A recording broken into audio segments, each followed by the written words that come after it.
Buhari has constructed 8,352 kilometers roads, created 339,955 jobs across Nigeria, and later on the show, in an ambush of vote buyers and ransom takers, CBN voids Naira notes by end of January 2023. I'll be hanging out with Babajide Kolade Otitoju and Adewale Adeoye. If you're ready, let the hangout start now.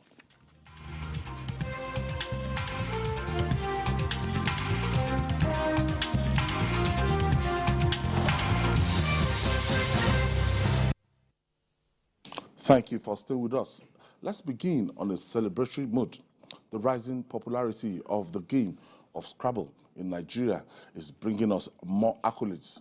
The country has stamped its authority on the game by winning the first 3 positions at the just concluded 14th Africa Scrabble Championship in Lusaka, Zambia.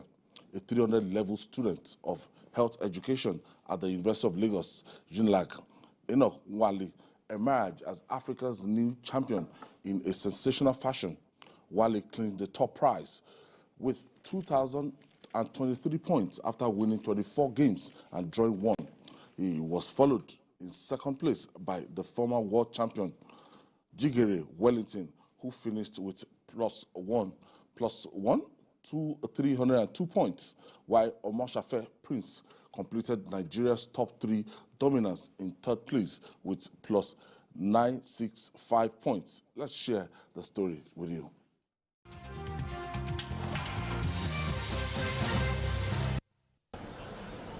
The Nigerian contingent to the 14th African Scrabble Championship in Lusaka has arrived in Nigeria.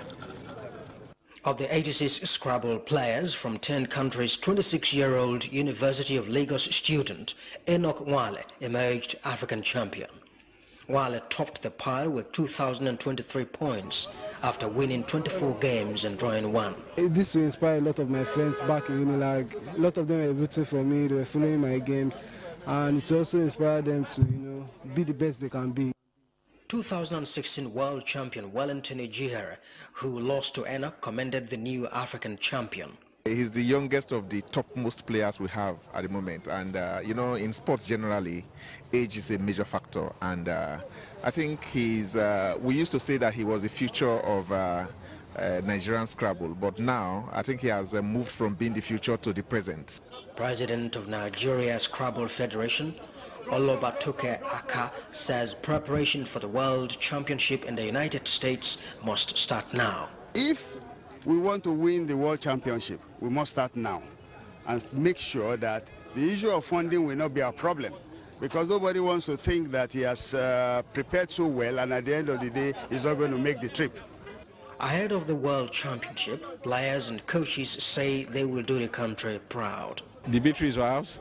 We've retained our title as MVP and as country, and we're going to look forward to better days. We world champion in the US next year is the done deal, because we have all what it takes. We have all the characters, the echelons of champions. I know we're going to clinch the world title again for the second time. Victory in Lusaka means Nigeria has won 13 of the 14 editions of the tournament on the continent, with the aim of producing another world champion in 2023.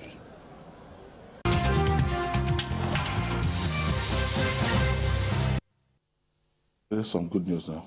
Yes. Starting with the Scrabble competition. Our country is a great country. We didn't invent Scrabble, but to have some of the best 10 players in the world from Nigeria in the game of Scrabble shows that we are an exceptional country. Look at the 2016 world champion, defeated by this young guy from Unilag. It shows that the future is bright. It shows that he too can be a world champion. 86 countries took part in this, 86 athletes took part in this tournament, and Enoch Wale became champion in comprehensive fashion. To draw just 1 game and win more than 20 is really remarkable, and I can't wait to see this boy capture the global stage, do so well on the global stage. Just as Jigere said, they used to call him the future of the gaming in Nigeria. But now the future is here. And the man they used to call the future has defeated his elders to become the African champion. He's remarkable, and I know his colleagues at Unilag must be very proud that he's put the school on the world map again. So, Wally? Well, I think it's quite impressive. It shows that there is a lot of potentials in our younger people, and that no matter the environment you are living, you can turn adversary into advantage. He's a student of health education. Scrabble has little to do with his course. It shows that people have a lot of giving potentials, irrespective of the course that they have read. Like Babajide said, we did not invent Scrabble. It was actually invented by an American, an employed architect, who designed Scrabble in 1931 during the recession. He had no job, and he just felt he needed to be creative. That was how Scrabble came about. And it shows that irrespective of the economic situation, out of creativity, out of, critical thinking, Nigerians can still develop the potentials given to them by God. So I'm really happy, and I think it's an inspiration to a lot of younger people who think the only way to make it to go into Yahoo, ritual killing and all that. There are a lot of things you can do to put your name on the world map without necessarily going against your family. Yeah. All right. Despite hues and cries about its warning of a looming terror attack in Abuja, Nigeria's capital, the United States has stuck to its gun regarding the alert. In an update to the alert, which it gave earlier, the U.S. asked family members of its employees who are residents in Abuja to leave immediately. It stated further that the U.S. mission is ready to evacuate its citizens from Nigeria over the terror attack. Jide, what is this? This is just creating panic, fear, and I don't think it's healthy the way the United States they are going about this thing. Yes, there's a lot of people feel that it would have been better to synergize with the federal government of Nigeria and manage this information than direct communication to start creating panic. No, it's actually there are people that they sent this message. It's also not for us. When the U.S. issues travel advisory, it becomes something that everyone can pick up. It's just similar to the travel advisory they issue routinely. Don't go to the south-south, you could be kidnapped. Don't go to the northwest, north-central, you could be kidnapped. But they usually leave the southwest because that's the safest geopolitical zone in our country. Now, in this case, they sense, based on intelligence, that something terrible would happen in Abuja because terrorists are massing up and planning a big bombing attack. They send a message to their people. But beyond the Americans for which this message is meant, other people have picked it up and is already generating tension. The DSS also has a habit of issuing this type of warning. In fact, on the 14th of December 2021, DSS issued a similar warning. On the 19th of March 2020, they issued this kind of warning. On the 26th of April 2022, DSS issued a similar warning. But we usually don't take such warnings by the DSS seriously. As you and I could recall what happened at Kuje prison. The DSS issued the intelligence report that were not dealt with. And those guys came, launched attack on the prison, released their people, But because the Americans were the ones who issued this, and the kind of threat that they told us was hanging over Abuja, people are naturally terrified. If they had not gone to the extent of telling their people to leave and all that, the last time they told their people to leave was during COVID. if they had not told their people to leave, I don't think many Nigerians will see this as such a big deal. It is the actions that they have taken after the warning that are now triggering fear in our people at this time. Because they are now saying, okay, consular services, we are even stopping consular services for now. I just hope that if they can go to this extent, it must mean that they've seen something. And look at the way the Nigerian authorities have responded, especially the military authorities, the armed forces. We have arrested 35 Boko Haram men in the federal capital in the last, let's say, 76 hours. And these guys were planning to attack the federal capital. So it means that there is an element of truth in the warning that the Americans issued. It also means that we must continue to go after those guys to keep our people safe. We can't afford to let what happened in Kuje happen, whereby we refuse to respond to intelligence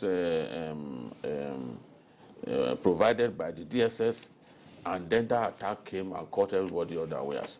I think our conduct has to change, because it appears even these foreigners do not trust us. People say, oh, they should have shared intelligence that they have. Well, this was meant for their people. I also think that we need to synergize a lot more with our partners, because we need the intelligence that they can provide us. We need even the training that they can give our personnel. When it comes to intelligence, the Americans are the best in the world. So we can actually tap from them the way many countries use Israel, for example, to gather intelligence. So I know that people are terrified at this time, but it's difficult for me to say that in warning their people to be careful in Abuja that the Americans have done anything wrong. It's difficult for me to, because I know this is not the first time, but this one is attracting a lot of attention, well, for reasons best known. Beyond America, some other countries, they've also told their nationals to, to stay off Abuja. And as a matter of fact, I was told that a flight that was destined to go outside to land in Abuja, as at the day before yesterday, that they had to land in Lagos, and they told their passengers that they couldn't land in Abuja, international flight. I think, just like Babajide said, we've had this kind of warnings even from our own security operatives, especially the DSS. So our problem may not necessarily be lack of information, but lack of enforcement of rules, taking preventive measures to ensure that things like this do not happen. And one is also not clear. Maybe the U.S. had shared this information with Nigerian intelligence, or maybe the U.S. actually received information from the Nigerian intelligence. It's possible, but they have decided to, to make it open. So, but I think it's unfortunate that the U.S. action has been, subjected to a lot of misinterpretation, distortion, and even an attempt to politicize it. Some people are saying, no, America, they should, not interfere in Nigerian affairs, what is their business, and all sorts of things. But I think that release is actually to help us to sit up. And for the U.S. to come up with that report and even taking practical actions, other countries are also following, it means that this is more than the usual threat.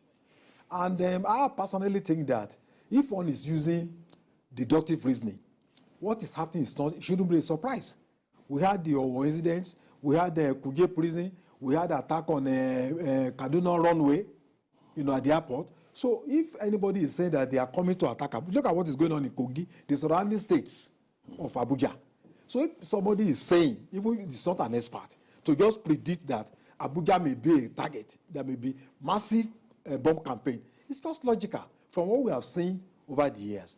So I think we should see this as a challenge and to learn lessons and to take measures so that the terrorists will not have their way. We should also learn with the way Americans are responding. They are concerned for the lives of their citizens. We don't do that. You know, look at what happened in Libya, in Ukraine. You see our people stranded everywhere. Yes. But this is what I'm talking about, the lives of their workers, even lives of their families. So it means, you know, if a country can do this for you, why wouldn't we be prepared to die for that kind of country? They value lives more than we do. So I think it's a lesson for us. And I hope that since now in the public domain, the security operatives, they cannot say they are not aware any longer. They need to take practical action to ensure that the terrorists don't, you know, have their way. Let's look at the reaction. They give the same advice in South Africa, and that got the reaction from President Ramaphosa, and reacted like we didn't take it lightly with them. Really? Well, I've had all kinds of reactions. The federal capital, where bandits can operate in its major prison for over an hour, unchallenged, and went into the bush with their people that they have rescued, again unchallenged. Do you think that people will feel comfortable that a terrorist attack cannot happen at any time in such a federal capital? People are blaming the Americans. They believe that they want the whole world to see Nigeria as ungovernable. But we've seen terrorists enter an airport before in this country. They entered an airport. So we have to just respond appropriately. Let the Americans say what they want, but let's step up our efforts to protect our people. This is not a time to be comparing ourselves with them or to be abusing them. In fact, I was saying, I had someone say, oh, have they been able to stop school gun attacks?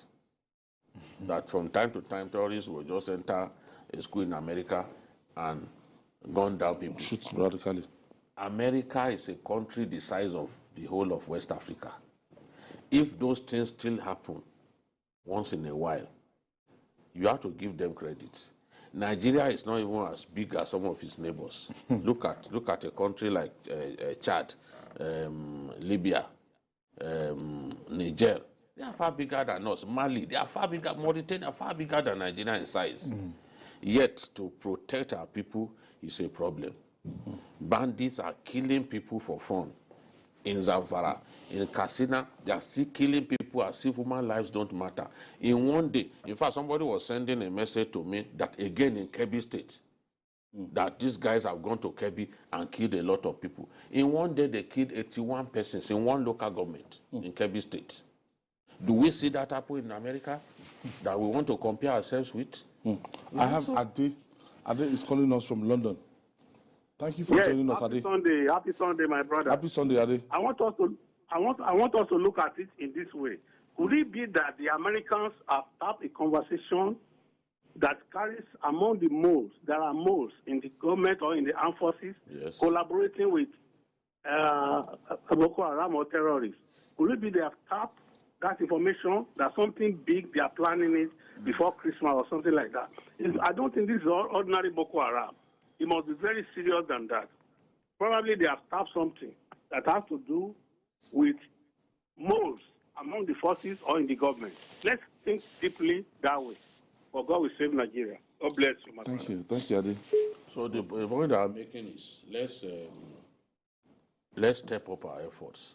We have to praise the DSS. I personally know that it is thanks to the DSS and the armed forces that these guys have not succeeded in carrying out bomb attacks on the federal capital in a long time, because as they are trying to set up cells, we get information. Look at what happened in Owo. Not many people believe that it was ISWAP. But invariably now, we now know that it's ISWAP. And arrests have been made by the DSS. So they too make this kind of, as I said, they too issue this kind of warning, but we ignore it. But the Americans have issued a warning now. We are abusing them and saying all kinds of things. But our own DSS also issues this kind of warning that we should be careful that bomb attacks will happen. In fact, if not for the efforts of the DSS, the ISWAP tried to organize coordinated bomb attacks on Jigawa, on Kano, and the rest. Remember that fire incident in Sabongeri?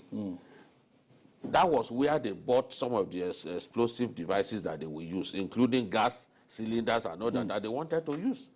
But the thing exploded suddenly. So thank God. We need a lot more work to stop this kind of undesirable elements from killing our people.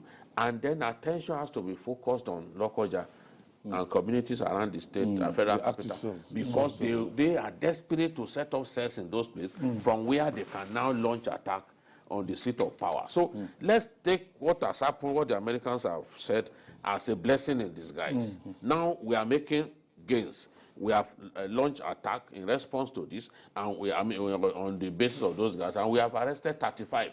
Let us arrest more. 35 terrorists in the seat of power is dangerous. Even one terrorist in the seat of power is dangerous. So let's do our best to arrest all of these people and stop this doomsday prediction from coming to pass. Once we're able to do that, everyone will be happy. Okay, I have Akinola on the line. Thank you, Akin. Yeah. Yes, go ahead. Hello? Yes, go ahead, Akin. I think one of the challenge of this discussion is they don't want, criticism. It's not all criticism, just push away. They need also, to take criticism. If the Americans says they have these terror groups, it's a part of the country, I think they need to investigate and also, take kind of look into it and find out, instead of pushing everything away. I think it's not fair. Thank you, Akin, for your contribution. Wale, that immediately the advisory altered the lifestyle in Abuja. People were indoors. Most people fled the town, and that would affect businesses and commerce. Yeah, because the U.S. intelligence is not a frivolous organization, and anybody who is conversant with the global intelligence operation should know that with that kind of advice coming from the U.S., people should not take it lightly. At the same time, I think our state governors and the Nigerian government should also know that now that Abuja has been mentioned, does not mean that Abuja will be the only strategic focus of the terrorists. There can actually be a diversion. Since everybody is talking about Abuja now, the terrorists are also very intelligent. They may shift from Abuja to other areas. So state governors should sit up and take precautions to protect their strategic economic and human assets. Abuja is not the only city that is under threat. Every state governor should also see it as a challenge. Okay, learning to blow one's own trumpets is sometimes necessary to get the needed accolades to excel more. The Minister of Works and Housing, Babatunde Fashola, has given the administration of President Muhammadu Buhari a pass mark in projects execution and delivery. Fashola said despite shortfall in federal government revenue, the administration has been able to construct and complete more than 8,352 kilometers of roads and created about 339,955 jobs between 2016 to 2022. The minister also stated that the rehabilitation of 12 major roads spanning from 896,187 kilometers across the country within the same period has led to the reduction of travel time by 56.20% and added value to people in the benefiting communities. Gentlemen, yes, in terms of infrastructure, the deficit was so, the gap was so wide before this administration. And despite the funding challenges and everything, the administration, from what we've seen, despite that, if you still go to some parts of the country, you'll see that our roads are not motorable, but they can't do it all. So 7.5 years to look at the efforts that this administration they put in so far? No, no doubt about it. You have to give this administration credit. No matter how much you hate this administration, if you are a lover of the truth, because it is said that the truth sets free, then you have to admit that some giant strides have been made in that area. I am particularly delighted that at last the second Niger bridge, which was conceived many years ago, will finally be delivered by this administration by the end of this year. I was there on the day the minister toured the project, and after the minister had left, I stayed behind to do my own usual investigation, talking to people in the area, talking to people working on the site, you know, and I was quite impressed with the quality of the work and the latest technology deployed by Julius Baja, you know, to defeat the problem of the problem created by the swampy nature of that some parts of that area, you know, that the bridge had to pass through. And then looking at another big project, the Abuja, Kaduna, Zaria, Kano Highway. What the government is doing is almost like constructing a road from the scratch. Because they are widening that road. And when you are widening the road, it means that some of the bridges too will be affected, you know. So, and they also hope to deliver that one, hopefully sometime next year. That is a very big project. All the way from Abuja, taking it to Kano is a very big project. It was Babangida that constructed that road originally as the first dual carriageway in northern Nigeria. But over the years, that had become very bad, and now we are, this administration has come to complete it. And they've done that in other places where you never even thought that they could take a road to water by water transportation. They are now taking bridges, taking roads to those places. I think the administration has done very well, especially in the area of roads, which is our focus today. And the minister has shown his mettle once again, because we all recall what he did here in Lagos. So it's not a surprise to me. The president got somebody on top of his game to run that ministry, and the results are showing. You can't hate Fashola so much as not to admit that he is one of the stars of this administration, and that is done well in the responsibility assigned to him. Wale, in terms of infrastructure, a lot of people, they'll still tell you that, yes, they've done, it's like a little drop of water in the ocean, what they've done so far, that will still see a lot of deficits in that sector. Yeah, I think we need to look at it objectively. You know, if you compare 1999 to 2022, I think, in all fairness, you know, the past 7 years, you know, we have seen some improvements. For instance, the Lagos-Ibadan Expressway, though it started in 2013 under Jonathan.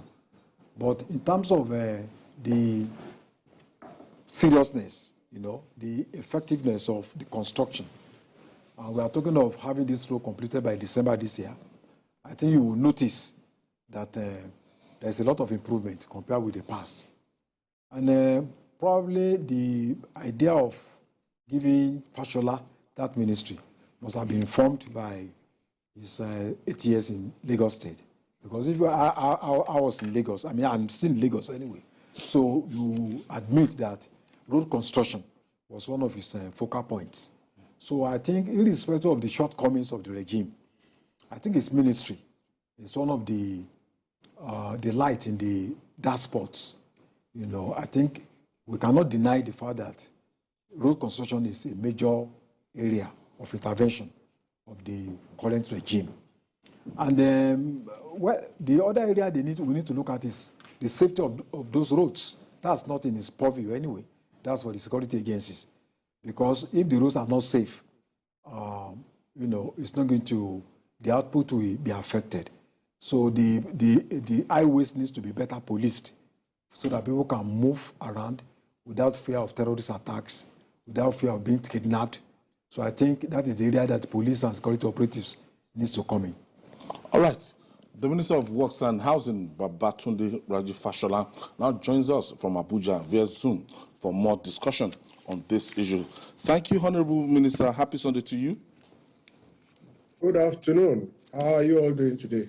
We are fine, Honorable Minister. It's been 7.5 years of the Buhari administration. How will you describe the journey so far in terms of infrastructure development? Well, it's been challenging and also very inspiring. And the last report our ministry presented under the arrangement by the Ministry of Information for all departments of government to report what they have done is consistent with our commitment to account for our time and also account for the resources that have been placed at our disposal. And one other thing to note from the report I shared is that from the very first day, we decided to be very methodical in what we do. And so that's how those records were compiled. So on every construction site, we are reporting the quantities of materials used. There's an inventory sheet. We have a central planning department in Abuja. So all of the feedback comes from the controllers in the 36 states. Each contractor must report the number of people employed on his site, and we also go out to monitor.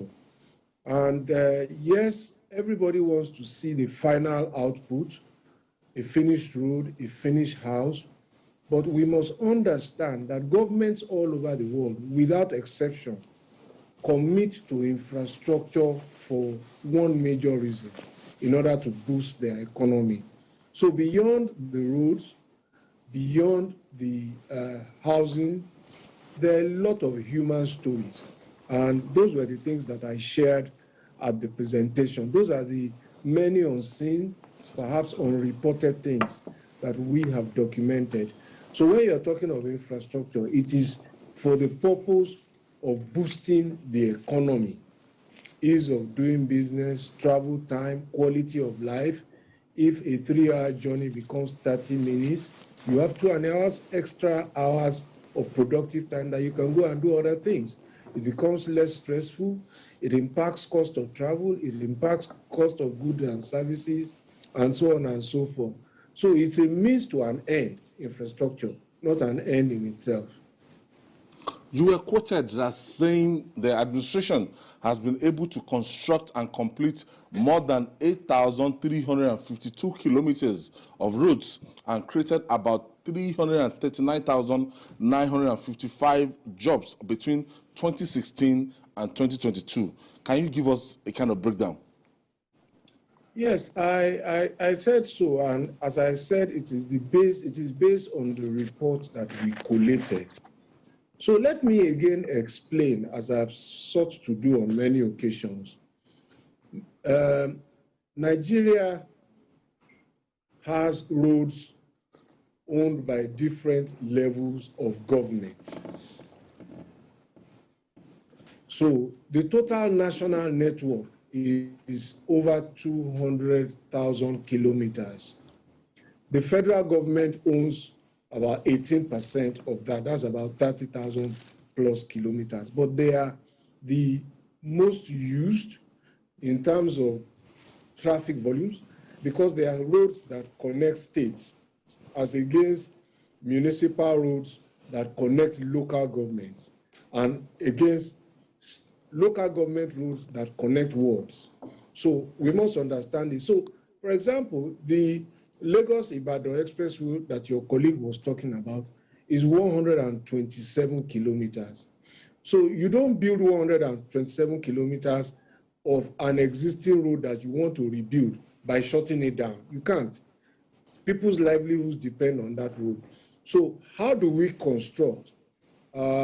We close off a section perhaps of one side, 10, 15 kilometers, 5 kilometers. We build that side, divert traffic to the other side. When we finish, we reopen it. And that is the reason for some of the gridlocks that have been reported on your network and many other networks. It's the cost of construction. So on that side, for example, we finished 10 kilometers, it's completed. Of course, to some people, it may mean that, oh, they haven't finished the road, but we've constructed 10 kilometers and we go on an accrual basis. So I can give you some headline data. So as of today, we have 1,642 contracts. 1,642 contracts, and I stress the word contracts, but they represent 1,623 projects. So there are more contracts than projects. So a project is Lagos-Ibadan, but you have two contractors there. They have two different contracts. Now, that road, as I speak to you, in the section between Shagamu and Lagos, is 44 kilometers. As of today, 37.75 kilometers has been totally asphalted. By asphalt, that's the black bitumen material that people are used to. But earthworks are going. So is that 37 kilometers that I'm reporting, for example, as constructed? On Abuja, Kano, that Jide talked about, there are three sections there. The section from Kano to Zaria, Zaria to Kaduna, and Kaduna to Abuja. So the section from Kano to Zaria, for example, is 137 kilometers. As I speak, 152 kilometers of asphalt on both sides, that's about 70-something kilometers aggregated, has been constructed. So this is what we are reporting over those 1,000 plus contracts that I told you about. I hope that makes some sense and provides the clarification you were looking for. Now, you talked about the rehabilitation of 12 major roads spanning 896,187 kilometers. No, 806 kilometers. 897 meters. Okay. 896 kilometers. 187. Oh, thank you, sir. Now, so those are roads sections that we have constructed. We have completed those sections. So you will see, let us take, for example, Kano to Maiduguri, which is one of those roads. Okay. Kano to Maiduguri starts, as the name suggests, from Kano to Maiduguri. It's 560 kilometers of dual carriageway. So the section between Azare and Potiskum, that is between Bauchi and Yobe, has been finished, open to traffic, commissioned. Now, that's 106 kilometers. The section between Shuarin and Azare, that is between Jigawa and Bauchi, has been finished, open to traffic. That is 142 kilometers. The section between Damaturu and Maiduguri, that is Yobe to Maiduguri, the last section, has not been completed because at some time during the Northeast crisis, contractors left the site. So the other roads, Isoko Ring Road, F1 Laye, Erimo Iwaraja Road, Sokoto, Tambuwa, Jega, that is the section between Kebbi and Niger States, 304 kilometers, Lafia to Tunga, Adeja to Nguru, and that's the section between Kirikasama and Nguru, Newe to Duma, Vandekea to Obudu. So those ones that have been completed and commissioned by the ministers representing those states on behalf of the president, aggregate alone, 12 of them alone aggregate to 896 kilometers. Okay. But as I said earlier, not only do we take data, we measure the impact. So we ask people using the road, we do surveys. So some of the feedback that came to us is that on the aggregate, these have impacted the economy, and I will share some of those figures with you. Travel time on those roads has reduced by an aggregate of 56.2%. Let me repeat that, 56.2% in reduction of travel time. So let me give you an example. Lafia Tunga 84 kilometers used to take 2 hours. It's now 1 hour, 30 minutes. Obudu Vandekea is 24 kilometers. It used to take 60 minutes. It's now 30 minutes. And so on and so forth. Let me give you Sokoto Tambua, 304 kilometers. That journey used to take 9 hours. From those who use the road, it's now 4 hours, 30 minutes. And so on and so forth, in order not to take time. But this is feedback coming from commuters, drivers, motor unions, who say this is what this road has done to them. Community leaders who spoke during the commissioning ceremony, and all of this data and video is available. But it also then impact travel cost. But let me finish with travel time. So every time that is saved, if time is money, those people have been enriched. Poverty has been addressed somewhat because they have disposable time with which to be more productive. The stress of driving and all of that, long hours spent away from families, all of that has been reduced, and those have values. Now, in terms of travel costs, it was 56.25 reduction. Again, this is data from the field in terms of travel costs. Before, of course, we had this global inflation crisis that have impacted cost of living generally. So, Honourable Minister, I have a follow-up. Yeah. Okay.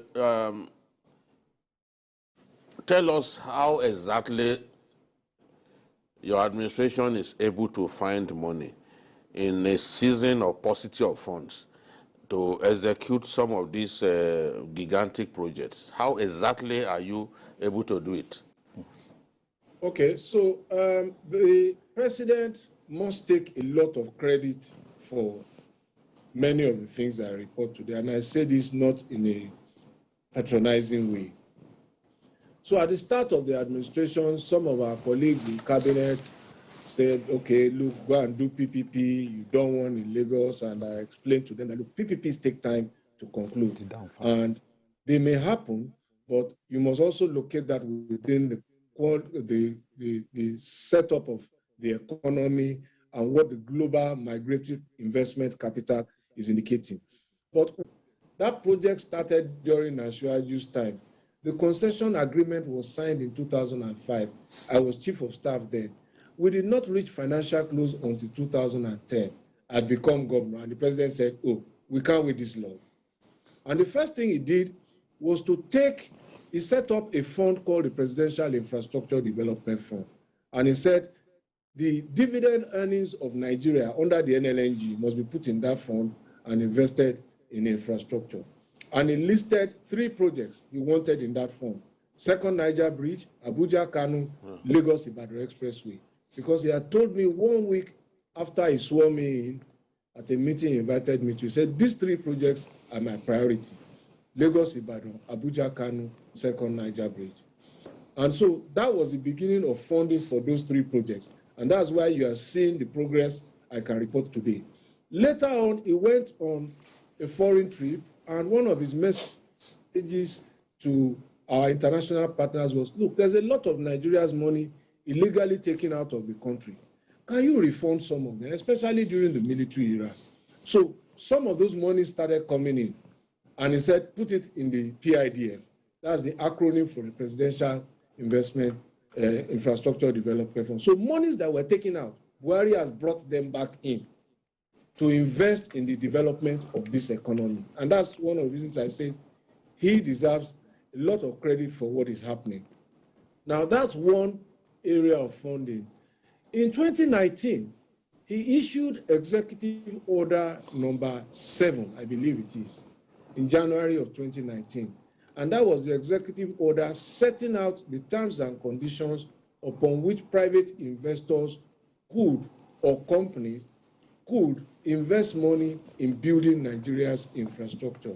So that is where the first person who took benefit of that policy was the Dangote Group. So in Lagos, where you are, you will see now that you have a better travel experience from Mile 2 right up to Urushoki. That road has been rebuilt for the first time since 1976 or so, when it was first constructed, entirely with concrete and reinforcement. Your travel time and your journey experience on that road now is a lot better.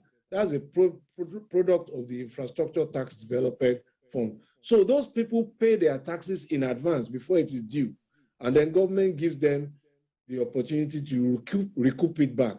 But of course, that policy requires that you cannot invest more than 50% of your tax liability for 1 year on a project. So only those who really generate large profits that turns to large taxes and the size of money required to construct a road can really participate. MTN has just signed into this. They are taking over from us the Enugu-Onitsha road to complete it. So those are projects now secured for completion because the funding is not dependent on budget. An industry, GZ Industries, who make these cans that we use for canned drinks and all of that in Agbara and Aba, have also applied to do all the industrial routes leading to their complex. We just approved that. Then some of the subsidiaries of NNPC have also invested about 600 billion in roads that connect their distribution of petrol around Niger, Mina, where we have a large storage depot, and other parts of Nigeria. So that's another source of funding. Of course, then we went to the private capital market to raise money for the Sukuk. The Sukuk is currently funding 71 roads nationwide, and those who travel a lot will see all those Sukuk signs.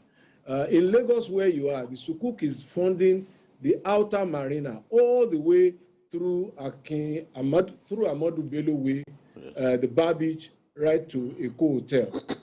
So even though we haven't finished that road, the experience is already better. Those are some of the kilometers that we have recorded as constructed because you are using them now.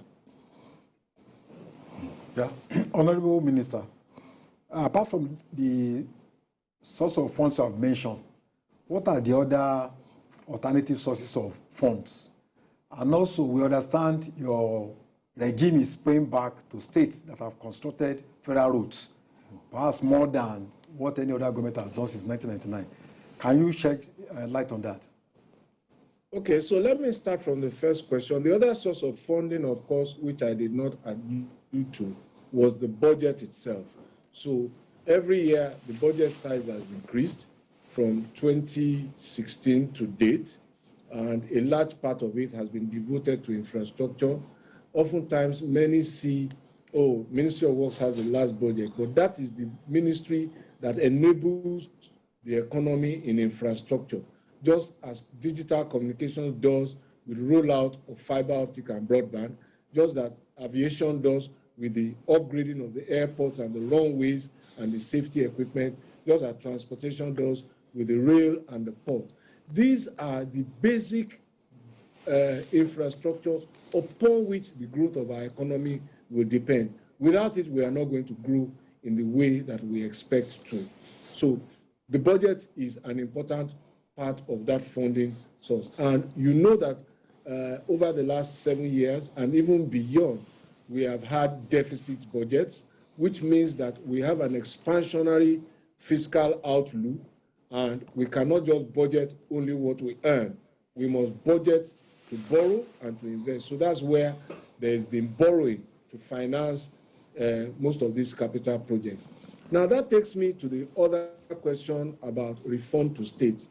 Before this administration, many state governors who, under pressure from their residents and indigents, could not look away, had to intervene in federal roads. The main reason, perhaps not the only reason, was that when I looked at the budget I inherited as Minister of Works for Nigeria's roads in 2015 from the previous administration, it was 18 billion naira for the whole of Nigeria. That was not going to build any road. And that sets you a context. Then I went back for about 10 years, and I saw that it was only once during the 1999 to 2003 era or so that Nigeria spent over 100 billion, up to 200 billion, sorry, 1 year on roads. All the others have been a few hundred billion. So in that period, states were getting approval to build roads. You remember the famous Western Avenue before it was finally handed over to Lagos. Our government in Lagos then used to go and put a sign there that this road belongs to the federal government. Please bear with us. Many of you will remember that. So that's the context for all of that spending by the states on behalf of the federal government. And this president came and said, okay, I will repay those debts. How was he going to repay it? We borrowed to pay back the states. And we did it across party lines. In fact, the largest payments went, I think, to Rivers, Rivers, Akwa Ibom, money spent during Amici and Akpabio's time, and I think Leo Elimoke in Cross River. But they went across board. Lagos, I think, got 40 billion at the time. So the total amounts paid so far is close to 1 trillion.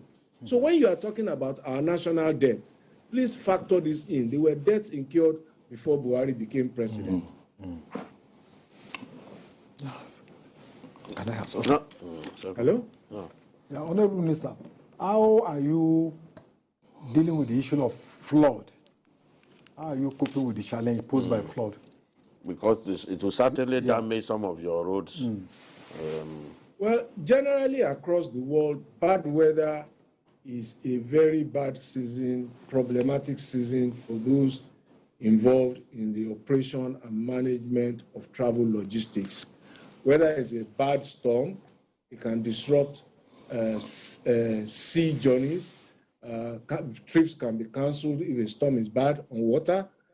Trips can be cancelled, flights can be delayed or rescheduled, where there's windstorms, snow blizzards, where there's hurricane.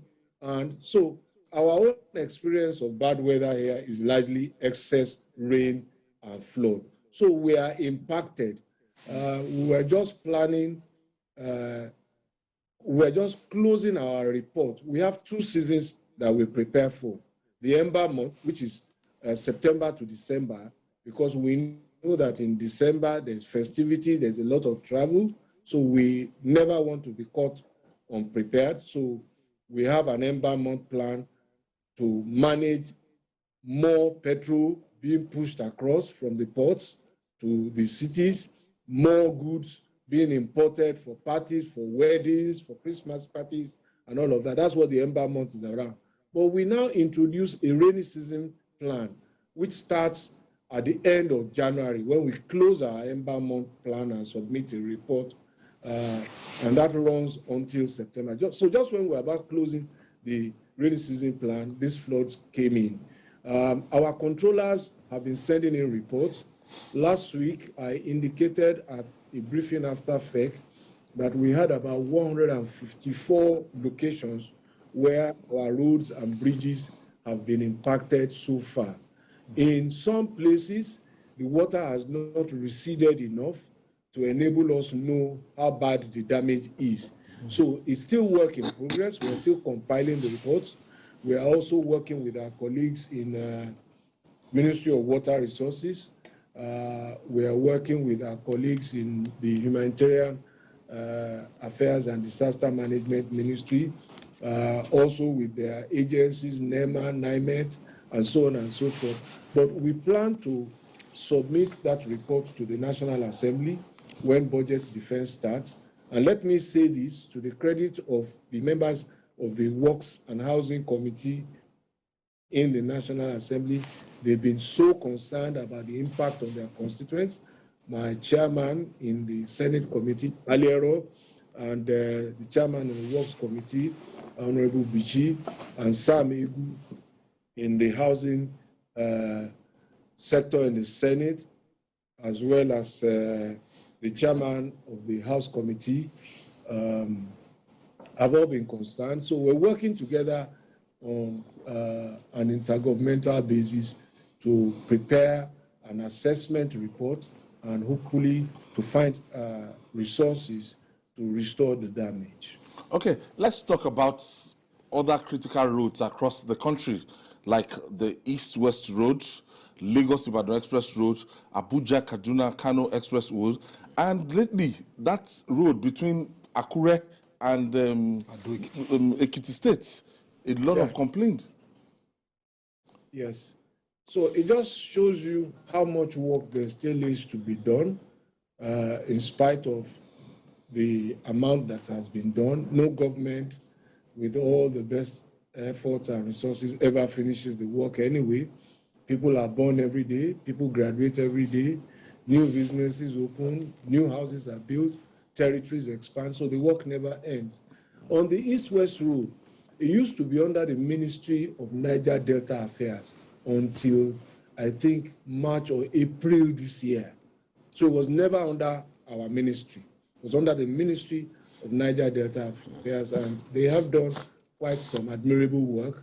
Some parts of it have been completed, some have not been completed, some have failed because of flooding. But the president directed this year that the project should be transferred to our ministry. Now, we've spent the last few months working with the Ministry of Niger Delta Affairs to do assessment. If we're taking over infrastructure, the example I use is if you're handing over an uncompleted building to me and you say it's at roof level, I must go and see where it is. So we must sign off properly. We must take over files, records, project vehicles, project sites. So all of that has been done. We have also now done a quantification of what needs to be done to complete it. And in order to shorten the narrative, let me just say to you that the East-West Road is listed now for consideration at FEC on Wednesday. So I hopefully intend to present the memorandum. Costs have changed. Some parts of the East-West roads were awarded as far back as 2006. So you are looking at roads awarded 15 years ago. So prices of materials have changed where they have not been completed. VAT rates have changed from 5% to 7%. The place where I called the eye of the storm is the LMA Junction. And that is the worst part, really, because it is the busiest part. So we have redesigned it. We have introduced expansion. We are introducing flyovers and bridges to separate trucks from motorists. So all of that will be presented to my colleagues and the President in Council on Wednesday for their consideration. If they approve, then we will get to work and see how much we can do between now and the next rainy season before the end of term in order to reduce the strain and pressure on people. Akure Ado Ekiti, let me say again that Governor Ebanji was with me last week, and I explained to him that I almost feel a sense of regret in what I decided to do, and this is what happened. We were supposed to build the road, I think, about 3 years ago. But I said, look, this road has been a single carriageway for decades. The community activity has increased. Let us dualize it. It's only about 50 kilometers.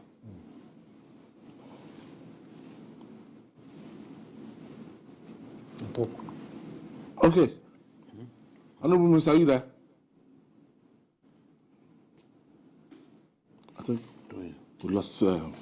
We're trying to establish because that road, I'm so particular about that. We'll still come back to it. I'm sure the producer will do his best to reconnect with them. Because we're actually enjoying the conversation before technology. When you are going to, if you are going to Benin or Express Road now, the Jebu aspect is almost impossible now. So, to get to Jebu, the J4. You know, it's from Ore to Benin is good. Ore to Benin is good. They fixed also that. Benin to Warri. The Jebu axis now.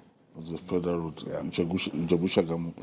I'm particularly happy that they are trying to do something about the East-West road. It's one of the most problematic roads in our country. And for such a very important road to have been neglected for years, it's just terrible. It makes no sense at all.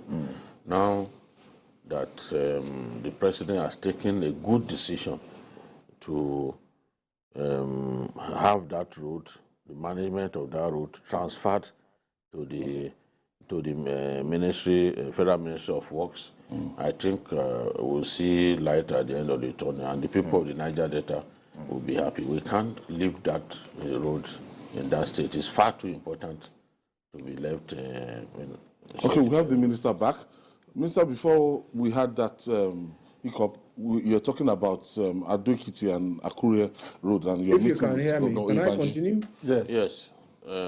So essentially, the states tried to raise money from the African Development Bank, but the African Development Bank wrote to say that they would prefer to lend to the federal government.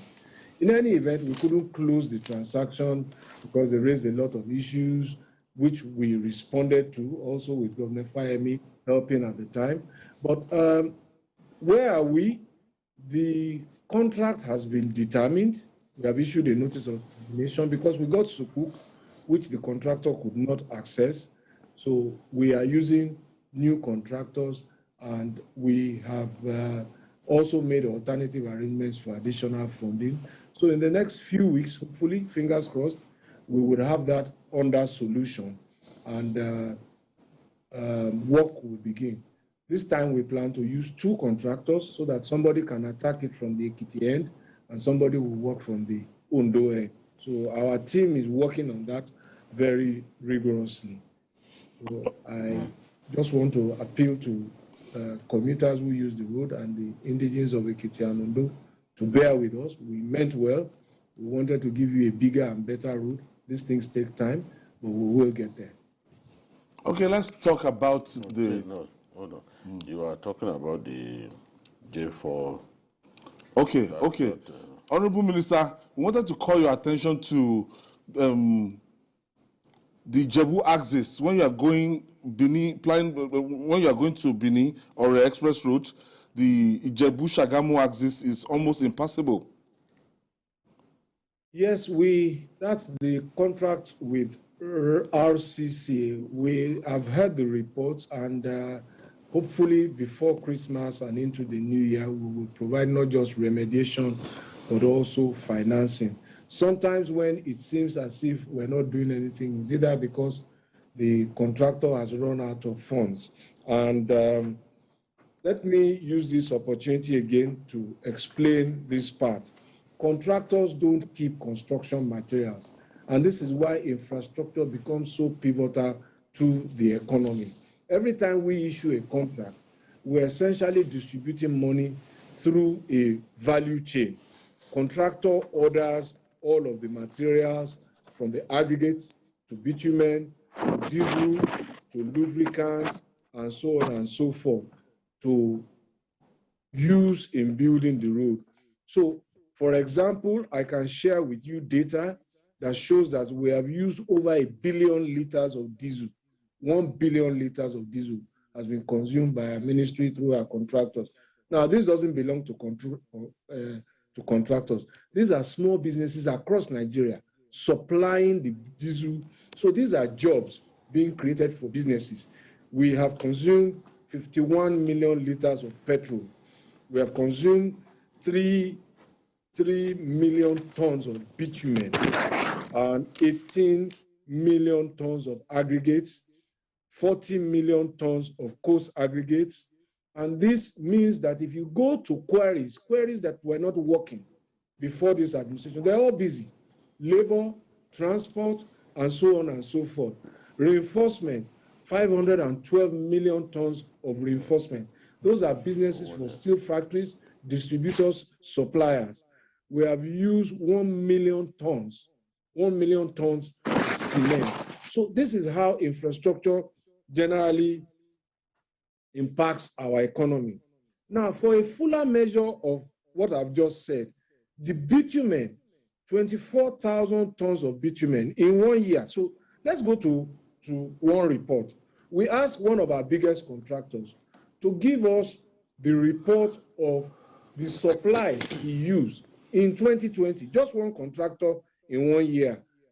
Don't forget, I told you about 1,000 plus contracts. So this is one contractor. Maybe he has about 10, 15 contracts.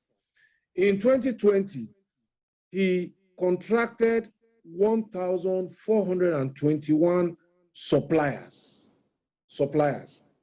He paid out 45 billion naira in this economy to those suppliers. Those are small businesses. 45. Now, what did they supply? Bitumen, laterite, sand, cement, reinforcement, and diesel.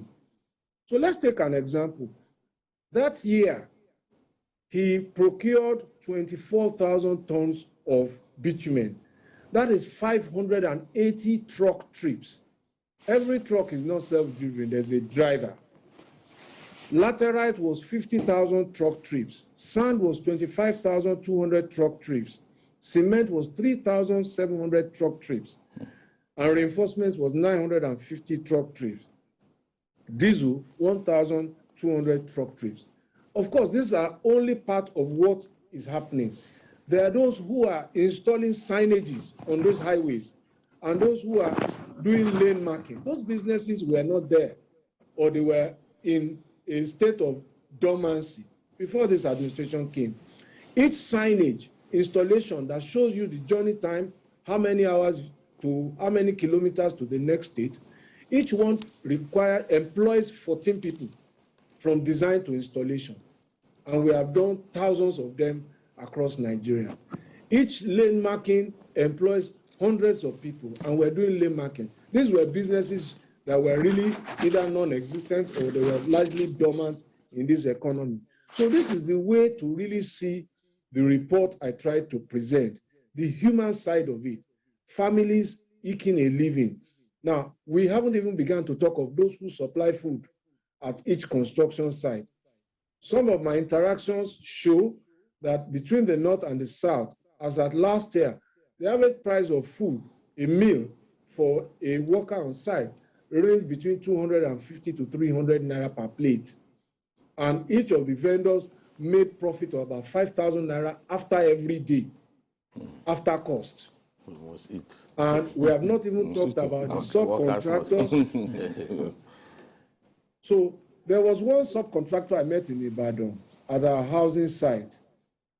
He had this cement mixer. That cement mixer, every day he went to site and they were using it. He got paid 20,000 naira every day. But interestingly, his wife joined him at the site in Oyo. She was cooking. So she told me she was making profit of 5,000 a day. So one family was getting 25,000 naira every day. And just multiply the possibilities across 1,600 different contract sites. And that's just works alone. When you add housing to it, it's another deal entirely. Then you add facility management. The president has signed Executive Order 11 for facility management and maintenance. So again, what is that doing? We are maintaining 28 federal secretariats.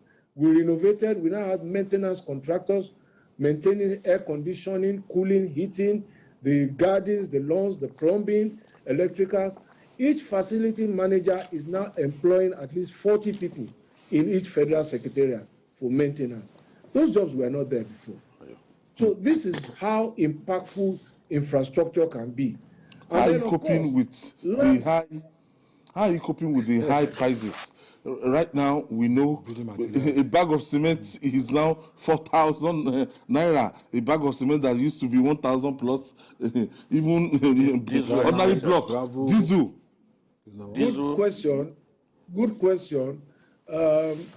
Our contractors have been largely reasonable. I sense that from our interactions, they have accepted, as I've suggested to them, you have to take some reduced profit expectation because the alternative also is not pleasant, which is to shut down, lay off workers. So we have that cooperation. In many instances, we are revising the costs. And as I told you about East-West Road, costs have changed. Last week, I presented 2 memos to council. There were cost changes. So we're going on a case-by-case basis. Some of those costs, I think, will moderate later, especially the cost of diesel impacted by the global energy crisis. That will probably moderate. We will see the impact on other goods maybe early into 2023 and see where we really end up. Now let's talk about this Lagos-Ibadan Expressway again. I beg your pardon? Let's talk about the Lagos-Ibadan Expressway, probably the busiest highway in our country. People are going through extreme pain coming to Lagos. Getting out of Lagos is not that problematic. But as soon as you are approaching Lagos, people spend hours and hours in traffic. Some even wake up as early as 3:30 a.m. just so they can beat the traffic. In spite of that, they still get to work as late as 9 a.m. Can you give our people, because I know that this pain has to be endured, can you give our people a definitive time when this project will be put to bed and when this pain will end? And then where does the project itself terminate, coming into Lagos? Where does it terminate? Is it in front of this 7-Up? Where exactly does it terminate? Because Well, the origin of the project, what we call Channel 00, is just around 7-Up, around the toll gate thereabouts. The precise locations are matters of survey and mapping, but it's indicatively around there. My response is that our plan was to have ended that place before Christmas. And touch wood, I think we still can do so, subject to resources, subject to unforeseen developments, because in our business, there's so many things. You just plan for the worst and hope for the best. We've made the plans for the possible worst. We continue to hope for the best. Now, let me also explain. What we're working on is the last 6 kilometers of that side of the project, the Shagamu to Lagos side. We left it for the last because we know and we knew it was going to be the most difficult. That's the most built up area. That's the most impacted. That's where a lot of interchanges, people exiting and entering, a lot of residencies and stuff, businesses. So we felt that if we had done the path heading towards Shagamu, it might be understandable to then leave this place for the last and quickly deal with it. So I do hope that we would have resolved it before the end of the year. That's our plan, and that's what we will keep on trying to do. On the Ibadan side, we are also hoping that we will gather more pace there. At one time, the contractor was working day and night there, but we are being slowed down by the drains being constructed across the road by the Oyo State government. They are constructing a stormwater drainage, which is necessary, but their contractors seem to have stopped. So that is slowing down our work in terms of even our own construction vehicles moving construction materials also have to pass through that gridlock to deliver materials to site. So it's not easy constructing through a road that people have to use. It's just very, very challenging. Well, let's talk about the second Niger Bridge. Is there a definitive date now when that project will be delivered? So again, as I said, things move, things you don't see happen. So we didn't see this level of flooding. So right now we can't walk there at the project site for now until the flood recedes. Nobody can walk there. So we have lost a number of days into weeks, and the question will be when normalcy returns, can we regain it? But as of today, where we are is that the bridge as a component from Onitsha to Asaba is finished. So you can drive from the bridge end to Asaba to Onitsha and land. What remains is the approach route. Work is going on the Onitsha side from the Weri interchange to link the bridge away from the approach from the old Niger Bridge. Now we're trying to create the Asaba link, which is about a 4-kilometer road, just to link it on the Asaba side. That's where our dredger is now. We can't work. We have to sand fill because all of that place is swamp. So we are still keeping our fingers crossed. We were hoping that it would all have been done. Nobody foresaw this flood and some of the other local issues. Compensation had to be paid. Villagers had to be appeased. A lot of consultation. All of that work is not seen. But it has to happen before you can take over a construction site. And don't forget also, I think in the months of June or July, we had to shut down power supply between Enugu, between Onitsha and Asaba. We had to move all of the transmission lines, what you call the high tension lines, across the entire project length. All of that had to be relocated. So, but people just want to see the road finished, but there's a process to it. And we have to go through this process before we can say that we have safely done a road. So we're fingers crossed, hopefully before the end of the year, if not early in the new year, but certainly that project will be completed and handed over before the end of our term. Yeah. Honorable when I visited the second Niger Bridge, I saw infrastructure in place that clearly suggests that the road will be tolled. I also saw infrastructure that suggests that vehicles will be weighed before they use that road. I mean, trucks. There is a weighing facility being built. I saw something like that. In respect of the Lagos-Ibadan Expressway, we have not seen evidence, despite the fact that we are approaching the end of the project, we have not seen evidence to suggest that tolling will take place. Have you decided to not put toll plazas on the Lagos-Ibadan Expressway? You have been magnanimous or what? Okay, so your question helps me demonstrate the point I was making about the difficulty of building or reconstructing a road that is in use and building a completely new virgin alignment. So what you saw on Second Niger Bridge, that's a brand new road. Nobody is using it. So we have the luxury to do and build at our own space, and if you like that word. So on Lagos-Ibadan, there are toll plazas also in the design. Okay? Yes. But what is driving us first is the complaint and the inconvenience to commuters. What they want first is the road. We must do the road first. The toll plazas will come as furniture, if you like, to the road. So it's like building a house. The first thing is you want to be sure that when there is rain, when there is sunlight, when there is heat, your house is safe and sound. All the fittings and trimmings, the furniture that comes in can come later. What you want first is shelter and protection, doors and windows, all the other fittings. So that's my analogical answer to the question.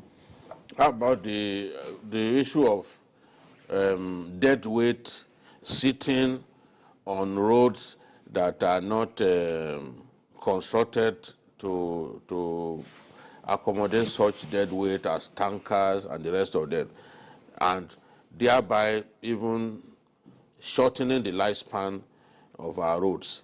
Is there any measure being put in place to ensure that what we continually see, especially in Lagos, whereby truckers park on our roads and ultimately do tremendous damage to those roads do not happen to some of these new roads that this administration is delivering? Okay, so it's a very important question you raised. It relates to axle load specification. There is an ECOWAS regulatory standard which we are signatories to.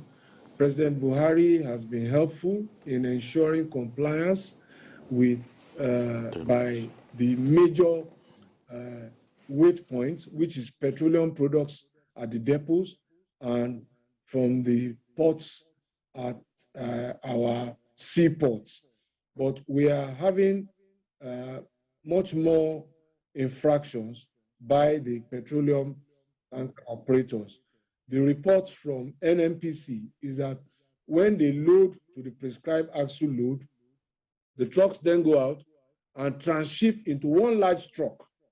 Now, the long-term solution, of course, is what is being done by the Ministry of Transportation, which is the rail project going into the ports. We must take off all of these containers, petrol. We must go back to the way we were before the 70s. All of these things used to be done by rail. That is one way to first enforce to first protect the life of the road. What we're doing is not sustainable. No nation that we want to be like move such heavy tonnage by road. So that's one. The second point is that as we go on, we now have axle way bridges. At the toll gate in Lagos, there's a way bridge there that we just refurbished. We've been talking to the stakeholders in order to enlighten them about our desire and our intention, really, not desire, intention to enforce the law. And the feedback we are getting is that they've run to some of our sister ministries, like NNPC, like Ministry of Transportation, to say, well, they will remove all their trucks from the road, they won't supply fuel. So we have to have this intergovernmental consultations, because ultimately, we don't want one policy by us to disrupt or inflict pain on the citizens. So those consultations are still going on. But there are matters of law. It's not that we are beholden to them. But when the consultations finish, the outcome I expect is that anybody who wants to transport fuel must do so according to law. You can't run a business that violates law. It's just not tenable anywhere.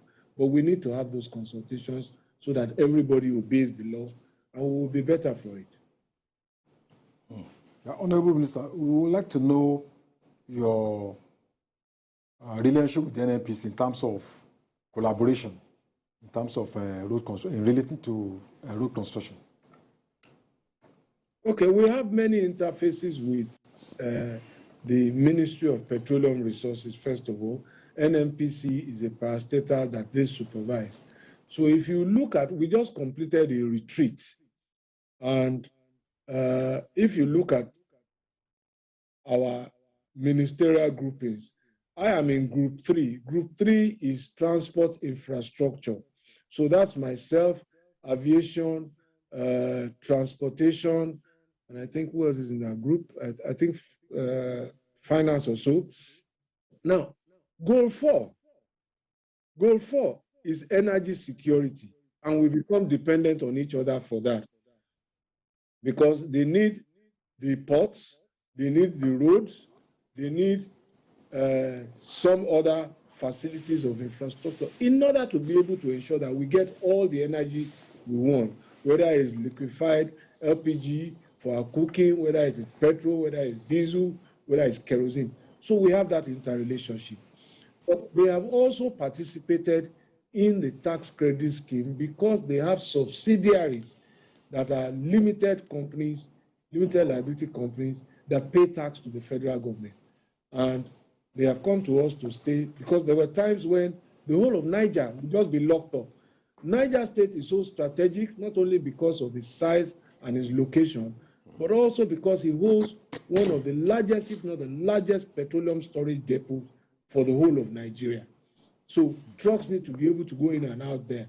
So we built this partnership, I think, last year, And they said, look, these are the major road networks where we have problems. We know you don't have money. We will use our tax credit. So we worked with them, with FIRS, who assessed their tax liabilities, with the Ministry of Finance, and they said, okay, you can commit to so much, and I think it was 21 roads covering over 1,600 kilometers. So those roads are in various stages of repair. Mina, Bida, Lapai, Bida, Jeba, and so on, across the country. Honorable Minister, before I allow you go, yes. It's less than 7 months to the end of this administration and those uncompleted projects. What will be the fate of those projects littered across the country?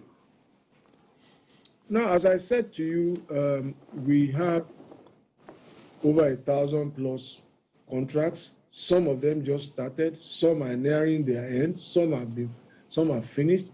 So they will transit with the end of term to the next administration to own and continue.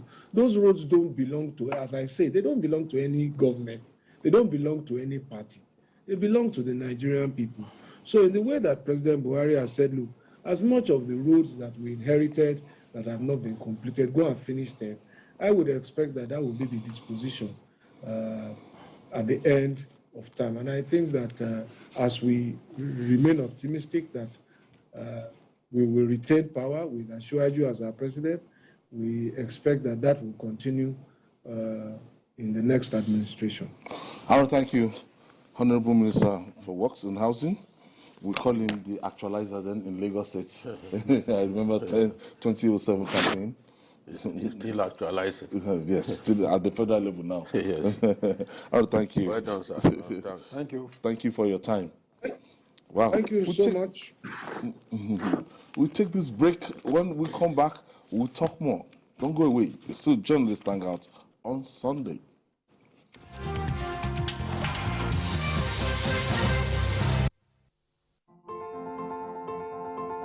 Every 1 hour, 86 migrants enter Lagos State. It is a beehive of activities. Every second counts in this city that never goes to sleep. There is always something to talk about. We go the extra mile to tell the story of Africa's 5th largest economy. We track happenings on land, on waterways, and in the air. We go against all odds to ensure that you are heard. 25% of the entire spread of Lagos is covered with water. I'm Adedoja Salamadeni. I live in Lagos.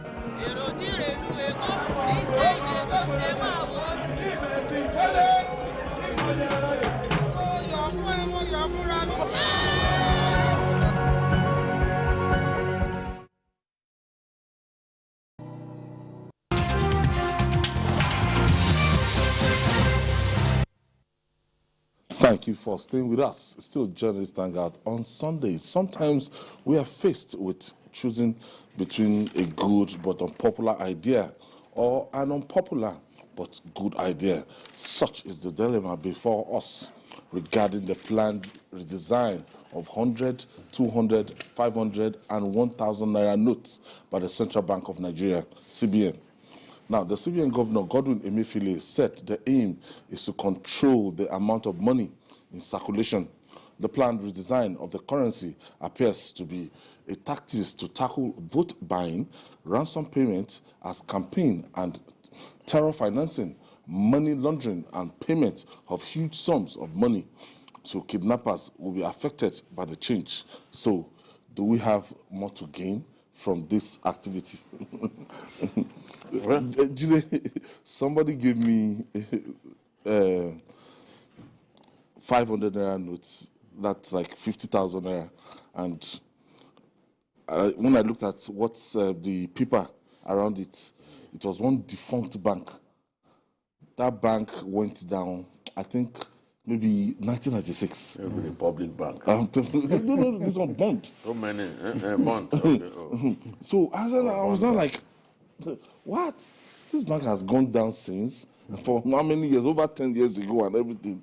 So That means the money outside the banking sector today. One beautiful bank like that. Yes, on Allen. Close to the bar. Yes, on Allen. Yeah, they are. I know they are former MT, Darlington. Yes. On Allen. So the money outside the banking sector that people are stashing money, their homes and everything. The CBN says 80% of banknotes are outside of the. Can you imagine? Bank vaults. 80%. In northern Nigeria, there are people who don't use the bank at all. You cannot convince them. You can't convince them to take their money to the bank, and they are stinkingly rich. Some of them are big-time businessmen, textile traders. When you go to Kantinkwari in Kano, you know, the biggest textile market in West Africa, there are people who hire able-bodied men. All they do is just count money. That's the work that those able-bodied men do, count money. And a lot of these people, they don't use the banks.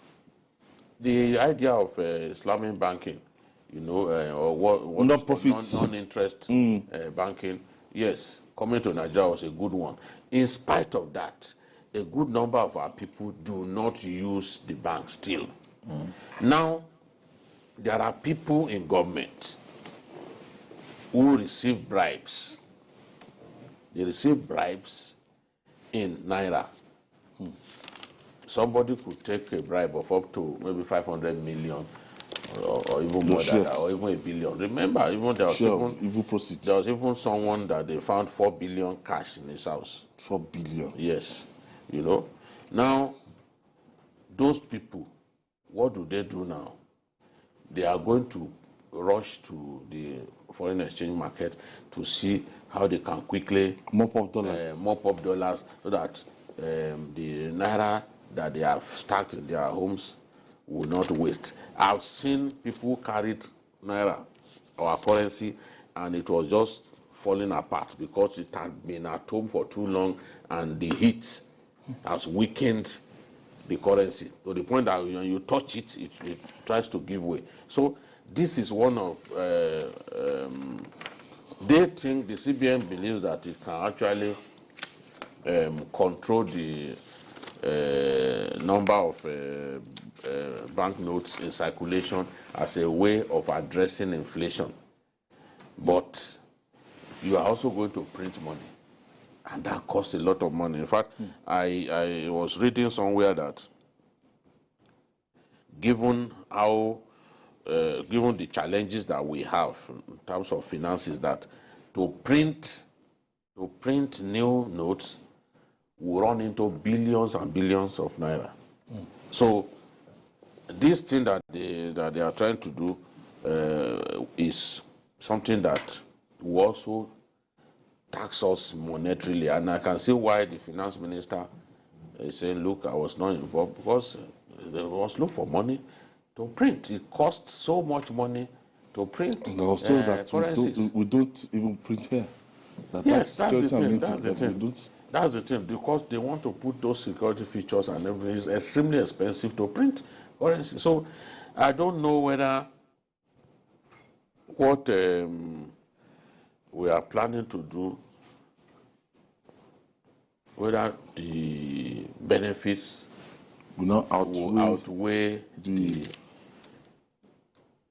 I don't know, because if we have to print so much money, and if the naira further declines as a result of people rushing to the black market to mop up dollars, the demand for dollar will go up.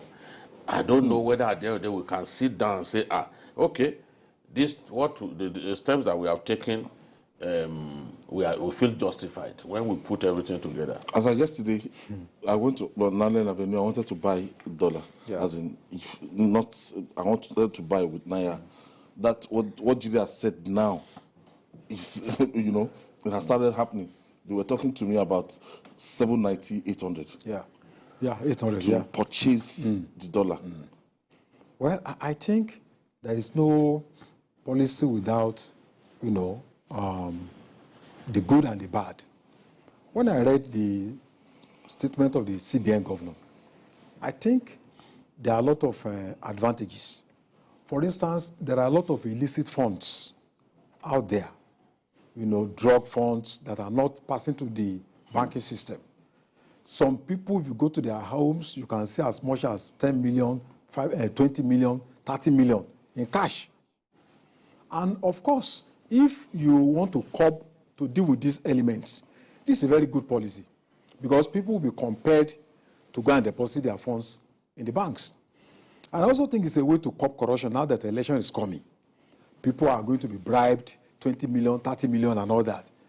And it's to help us to monitor transaction within the financial system so that there will be not too much. Because if you have about 80% of funds in the informal sector, not in within the banking system, I think that's a very serious issue.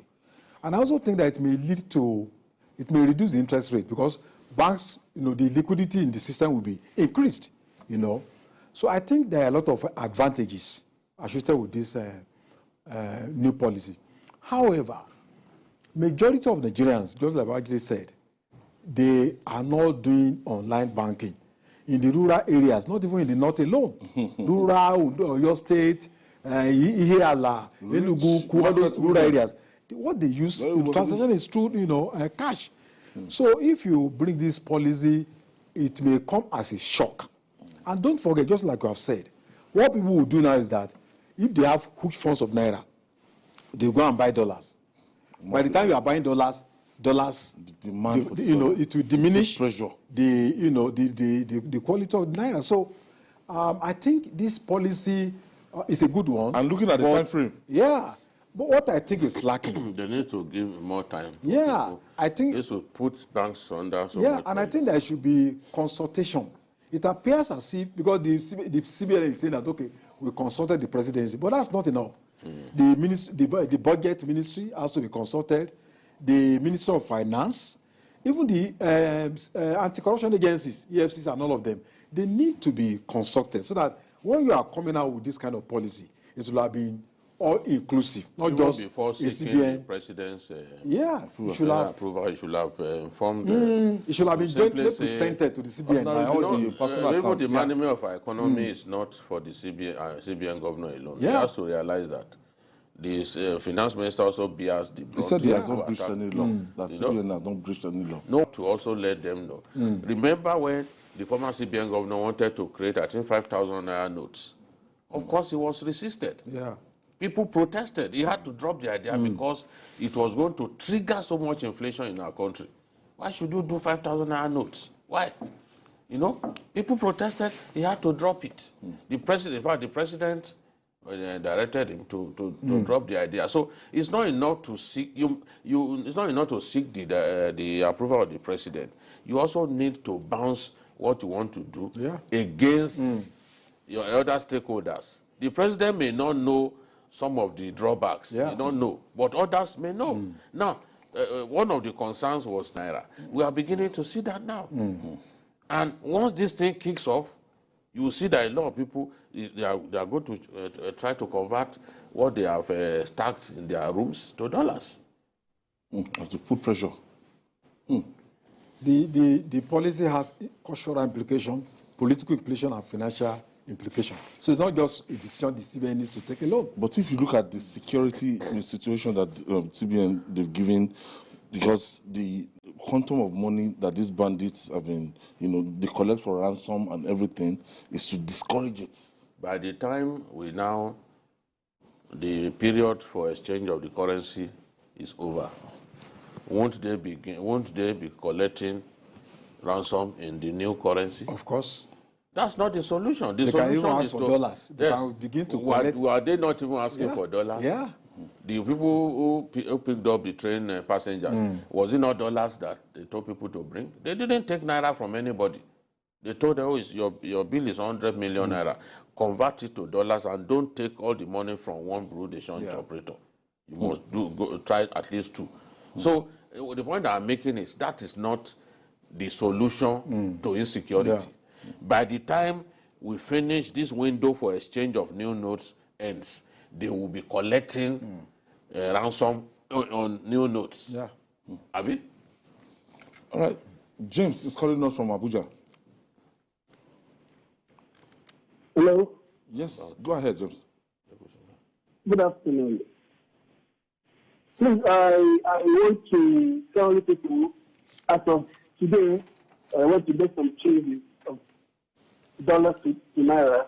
The rate is 900. And what the banks are doing is this. Dollar is what? The banks, it's 900 naira, 900. And the banks, what people are doing now, they go and queue. They go and wait in the bank. Anybody that just brings in any coin, like dollars or pounds, those stupid people are just waiting there. When you just bring in any money like this, it is gone. So you saw people exchanging the naira to a dollar for 900 naira? Definitely, I'm telling you today. In Abuja? I'm telling you today. And people are there standing, waiting for you to come into the bank. And then once you come into the bank, that was on Friday, what they use of people waiting. You have people that are waiting. Maybe you're basing your foreign currency. If you just collect it from the university, and then it's gone. Maybe. So if you go to those banks now, there's no money. Bad news. Yeah. You know, the CBN says that it will also reduce counterfeiting and all that. Saying that improved technology has made counterfeiting of currencies a lot easier. So, what that means is that even in the final analysis, people, since the CBN governor says that due to improvement in technology, that people now find it a lot easier to print counterfeit money. It means that even when you change the currency, it won't stop counterfeiting. Yeah, it will not. People will still be able to counterfeit our currency. And I was saying that, look, it costs a lot of money to print. In 2020, the CBN printed naira notes valued at 1.6 trillion naira, and it cost them 58.618 billion to print just 1.6 trillion. Now, do we know how much they want to print now? Since you are changing all the big notes, you are changing all of them. Do you know how much it will cost to print? So, what I want to see is that we look at the costs and benefits. If at the end of the day, it appears that, yes, this is a good idea, but the drawbacks are too many, then the policy has to be looked at again. The timing is also a factor. I know that they were worried and they wanted to be sure that the period, the moratorium, does not interfere with the election period. So you can see that they wanted to terminate at the end of January. But let's ask ourselves, given the nature of Nigeria, where we are, is that time enough to have everyone, you know, when you are saying 80% are outside the banking vaults. Wow. Are we sure that everybody, and they've reduced the interest that you, if you take like 5 million naira to bank now for deposit, now they said no, don't charge for deposit. Bank charges, yes. Now that's meant to encourage people to go and get the money as much as possible. Now the problem is you are using the same number of staff that the banks already have. Ordinary days, you go when you even want to deposit money. To stretch them. We are not talking about people who have stacked money. You want to deposit money. You know how long it takes sometimes. And because they are still using the same tellers. The same tellers that take money from people. You know, that pay out money to people. They are still the same people who receive money. So Uche is calling us from Abuja. It's a problem that we need to look at, honestly. Hello, Uche. Ayo. Yes, go ahead, please. Yeah, good afternoon, Babajide. The maestro himself. Thank you, my brother. Chisadoye, good afternoon. Good afternoon. I did a speech here. I'm calling from Abuja right now. Okay. Just like Babajide said, you know, sometimes you can do the right thing at the wrong time. This time is very wrong. Now, you're talking about They say security. Which security? These people, they're clever, they are very wise. If you go this way, they'll come the other way around. At the end of the day, you did not achieve anything. So where are you going to? They know what you are doing. You change the money, you don't change the money, they know what to do. They can change the money to dollars. They can do anything. Even if you, after doing everything, they will still be collecting ransom with the new money. We are in Nigeria now, we know what is happening. Yes. Let us not deceive ourselves. These people, the CBN, it is the money, I think 100 billion or so. That's the money they want to share the money. Let me not accuse them, but they know what they are doing. Because if they are saying the truth, they know that it's not. Okay, look at what the Minister of Finance is saying. How can you be doing such a thing? You are not, the Finance Minister is not aware. So what are you doing? Garba Shehu is saying one thing, Lai Mohammed is saying the other. I think there should be synergy among them. Thank you very much. That's which I agree. Because when you look at it, the amount that, because of this BVN, before people can afford 7, 8, 10 banks account, and they'll just lodge their money and it's not tied together. So you can have billions, you can lodge. But with BVN now, if you like, have 93 bank accounts, to be trapped. To be trapped. So the quantum of money that they're going to bring and to the banking sector, this might call for questions from security. Yes, the other aspect is that this is a major policy decision. And at the time that we are looking at transition from one government to the other, it may affect the incoming government in terms of stability. So I think the CBN should create either a long window or to create more room for consultation so that people can make more input. Then you can come out with a policy that is well laid out. The way they read it out, I think they've made up their mind about it. No, it doesn't mean that what's his name? Sanusi made up his mind about. But once they get the buy-in of Mr. President, no, you got it. That one too got it, but he still had to drop the idea.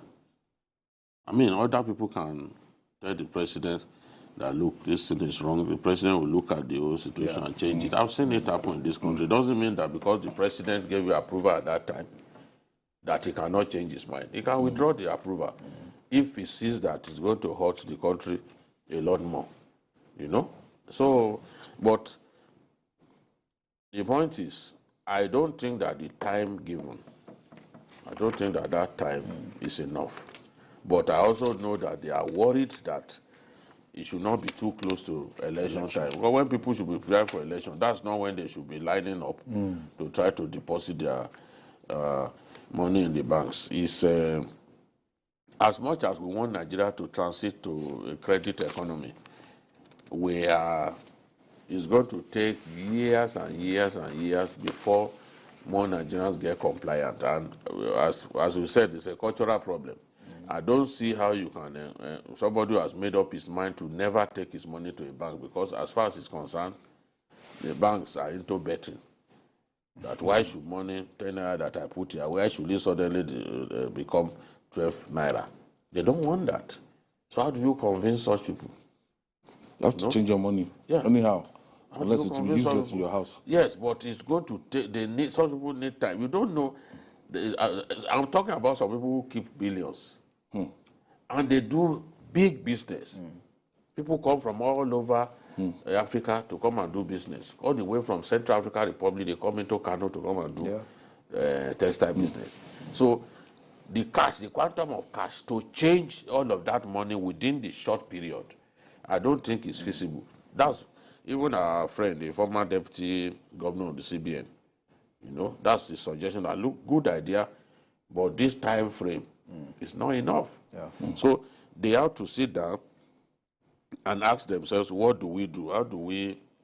I want those who have illicit money stashed in their houses, I want them to be given a kick in the butt. But at the same time, it still will inflict pains on some ordinary Nigerians who have deposits. Wale Adeoye, thank you for your contribution. Thank you, journalist Hangout on Sunday. And BK, thank you for always being there. And that's our package today. Join us tomorrow for the regular episode of Journalist Hangout for 5 p.m. You can watch the repeat broadcast of this episode tonight at 11:30 on YouTube, youtube.com/TVC News Nigeria. I am Ayodele Ozubaku. Bye for now, and God bless Nigeria.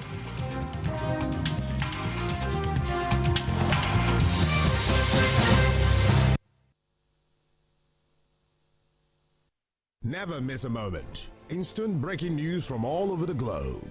Live streaming of your favorite programs delivered directly to you. Watch anytime from anywhere on your mobile or smart devices. Download the TVC News app today. Available on Google Play and Apple Store. Taraba is not called nature's gift to the nation for nothing. It has several landmarks and natural endowments, serving as tourist haven. It's home to more than 40 tribes and languages that have existed for centuries. Get to know more about these resources and how Governor Darius Eshaku is harnessing them to bring greater developments to the state on Discover Taraba.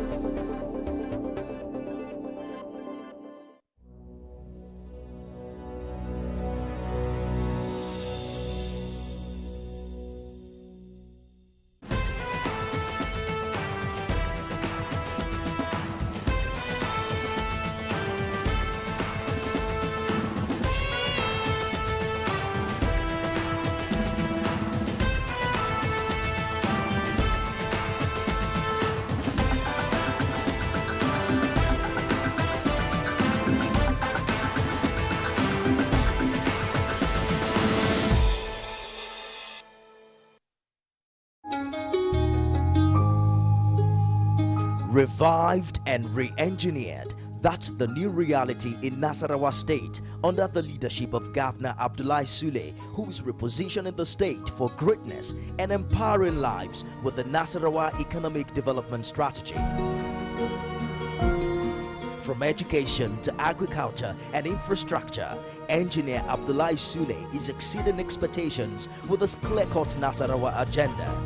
Find out more on Nasarawa Focus, Mondays, 8:30 p.m.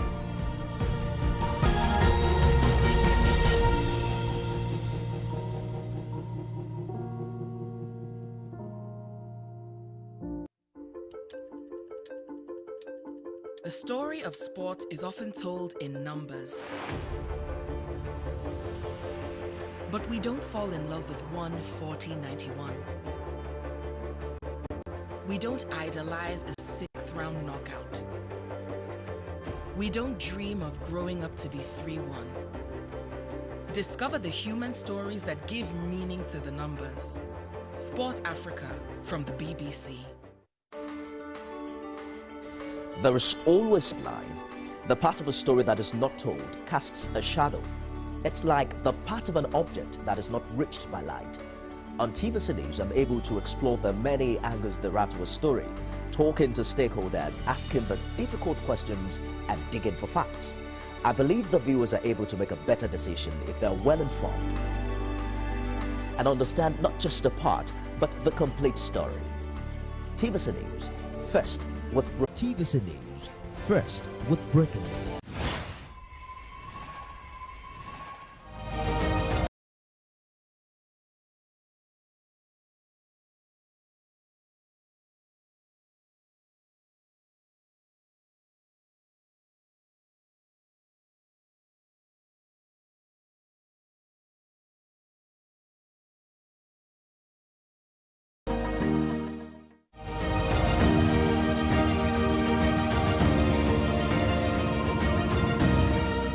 Located 80 kilometers north of Lagos in Oyo State, Nigeria, the town of Igwora, in the headquarters of Ibarakwa Central, is well known for a remarkably large number of twin births.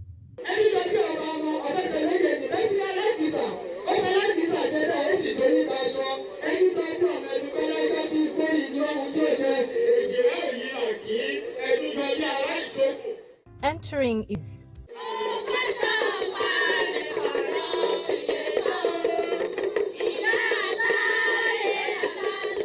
12 years down the line, the community has a 2022 World Twins Day Festival celebration.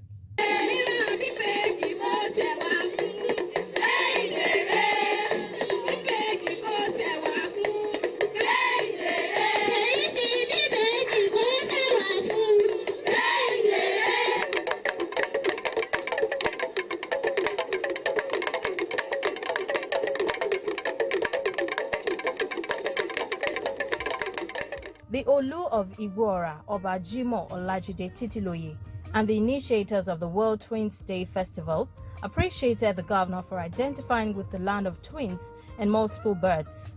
They declared their support to the governor. We can see here that twins factors can attract people down to town. And we're happy that one of the people the twins factors has attracted down here is His Excellency. It is high time we showcase our latent God-given talent. The month for World Acceptance Fair Tourism and Epidemiology Studies.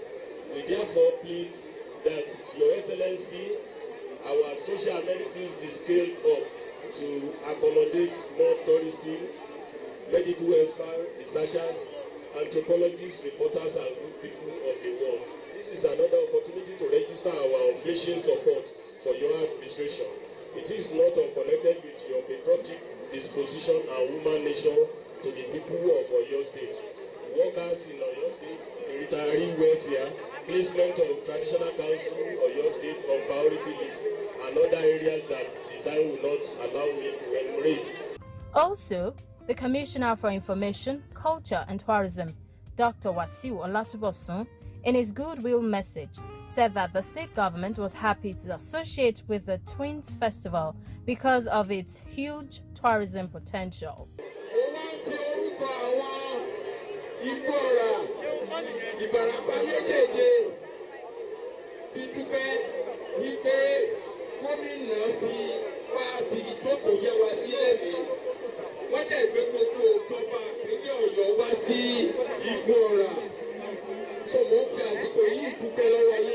Governor Seyi Makinde, while delivering his speech, declared that his administration is prepared to include tourism as a key component of its program for economic progress. The governor added that while the administration had been successful in reviving the state's economy through agribusiness, it would now concentrate on tourism as another important driver of the state's economy. I expand the pillar on expansion of our economy. Agribusiness, Nasotele, now we will add tourism. Atabade fẹ́ add tourism, kila need láti jẹ́ kí tourism kó gain foothold ní Ìbàràpá land. Kita need the infrastructure and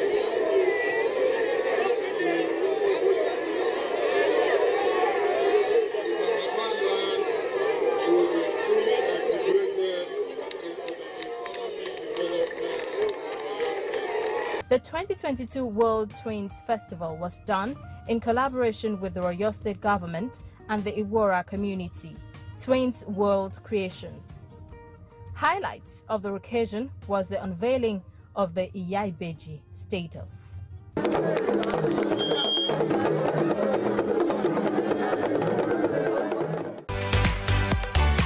Conscious Nigerian students. It's an evening with the Oyo State Governor, Engineer Seyi Makinde. Students from across the 17 tertiary institutions in the state. Victoria Asata. Victoria. Victoria. Victoria Asata. That you would attend to all that we need. And I want to give you this assurance, Your Excellency, that this is just a fragment of the total population of Oyo State students. And I want to let you know that by the special grace of God, come 2023, we are going to deliver you for a second time as governor of Oyo State. I want to say thank you so much for everything you have done for the Oyo State students, from scholarship for law school students to other projects you'll be doing for students in Oyo State. We are sincerely grateful. Thank you so much, and God bless you. It's the bursary for the law school students, and we also request for more for all Oyo State indigene schooling in all tertiary institutions in Nigeria. Your Excellency, sir, we want to demand for our little bosses, for all students, union governments, and all necessary stakeholders in Oyo State. We'd love to thank you for the good work you've been doing in Oyo State. I'm from Shaki, West Local Government. The dual carriage, the moving of Osada to Shaki, and your yearly celebration of your birthday anniversary in Shaki. Your position said, and I was once the beneficiary of your boss tree, even right before you became of your state. His Excellency, we love you so. Step into the same shoe and give us gospel. You guys will see, maybe I would like to say the security of our campuses from University of Ibadan down to other state-owned institutions has been strengthening when you come in as the governor. I want you to keep the good work. Thank you so much for what you have been doing concerning security. I would also like to say thank you so much to the governor. The only governor that deemed it fit to reduce the tuition fee, 25% reduction. It has never happened. Thank you so much. Also, I would like to say thank you also from Buhari for showing and delivering special aid when the thunder and the lightning strike in the first of 2019.